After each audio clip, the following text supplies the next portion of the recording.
The pen modifier in geometry mode allows you to draw out your own brushes or create your own brush shape actor. Now, brush shape actor is something we'll actually discuss a little bit later, so for now we'll just focus on the brush drawing aspects of it. It does require that you work in an orthographic view, so I'm going to slide my little horizontal splitter bar down so we can just see the top view.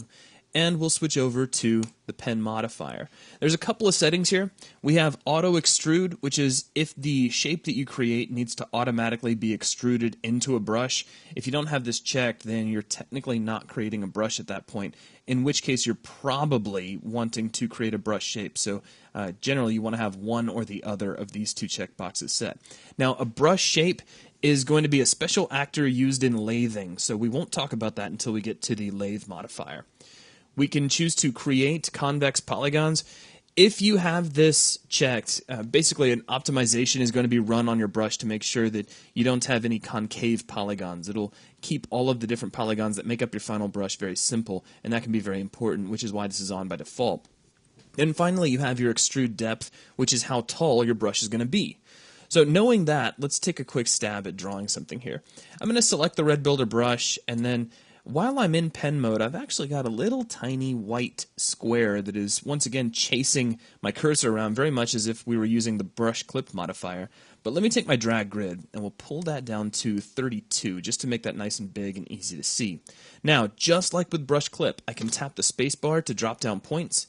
Each time I do, I get a little orange dashed rubber band line, and I can drop as many points as I want. And we can make all sorts of interesting, cool shapes. When I'm done, I can just close back or press enter, and that is going to create a brush based on that extrude depth that I set. So if I come down here to the perspective viewport, you can see the brush that I've created. In this case, you can also see the result of that create convex polygon setting, because you see all these extra splits in here that are simplifying each one of the polygon faces so that they're all convex, meaning they don't fold back in on themselves in any way. So that is a really quick look at the pen tool. Let's do one more. Just one more just to demonstrate. This time I'm going to change my extrude depth to, say, 512.